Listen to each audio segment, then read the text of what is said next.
Hi Chris. How you doing? Very well, thank you. Good. So I was reading a report the other day from Google Walk. Really interesting report. It was all about the effectiveness equation. I saw a couple of stats in there which I found really interesting, and I'm keen to get your sort of view on them.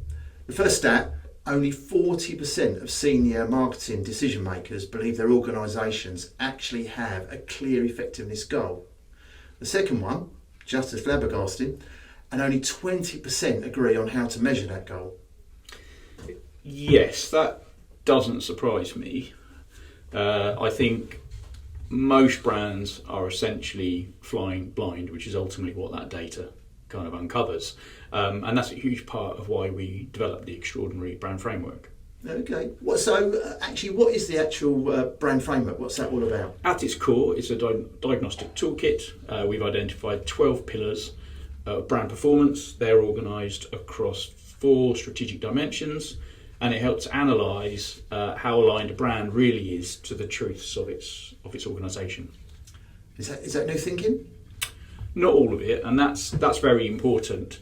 The first 11 pillars are draw on decades of proven marketing science: brand proposition, audience clarity, consistency, creativity, customer experience. The fundamentals that every strong brand needs. So a lot of it isn't new. What makes the difference? The 12th pillar, which we call Brand Exospection, and this came out of something that evolved during our research. So did you know, back in 1970, a futurist, Alvin Toffler, in his book Future Shock, warned that humans would become overwhelmed by what he called information overload. Too much change, too much data, too fast. Pre-internet, pre-social media. He said it would lead to stress, anxiety and cognitive breakdown. And that's actually happened? Well, it's more than happened. We now create more than 402 million terabytes of data every single day. That's 402 million and then a terabyte, which is a hell of a lot of noughts. And the average person now encounters 4,000 to 10,000 brand messages daily, which is up from fewer than 500 back in the 1970s when Alvin Toffler first made that observation. By direct contrast, and in, I think, direct response to this surge of information, ad blocker usage has increased 280% since 2015. Recent reports are showing that 1 in 3 Gen Z users are starting to delete social apps entirely, and Instagram engagement, just as another example, has collapsed from an average of 3% to 0.6% in the last 12 to 18 months. So people are exhausted and content fatigue is real. And brands are contributing towards this problem? Directly. Global ad spend is now, I think it was last year, it was $860 billion.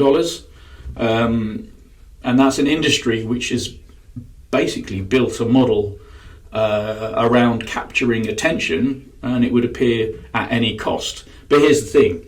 Emotional advertising, the foundation of pretty much all effective brand building, has declined by 44% over the 14 years.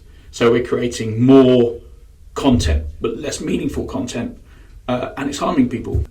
Okay, so how does this actually work in practice? We run a workshop with all your key stakeholders. We score the brand across all 12 pillars, including the 12th dimension. It uncovers gaps, strengths, and honestly, sometimes quite surprising truths. Then we work collaboratively to build an action plan around the areas that matter most, and also which areas do we need to cover first to be successful.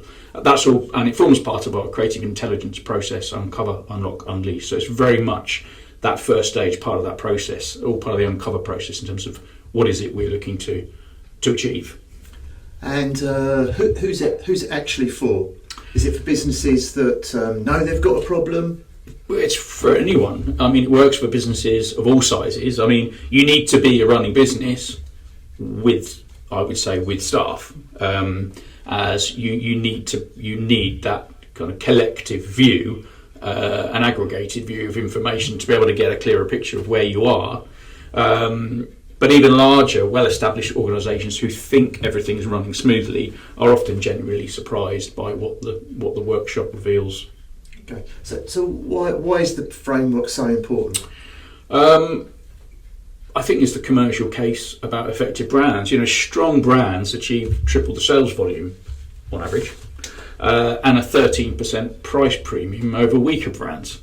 So the actual commercial case is pretty extraordinary, but most don't have the tools to know where they actually stand, which also goes back to the stats that you pulled from the Google Walk report earlier. Yeah. So if someone's watching and they want to get an understanding of where their brand stands, what would you say would be the next best step, Steve? Well, our white paper's out now. It goes into this in a bit more depth. There's also a second research paper which underpins the 12th pillar in more detail. Links are in the comments, or drop us a message. We generally love to talk to you about it. That's really helpful. Thank you.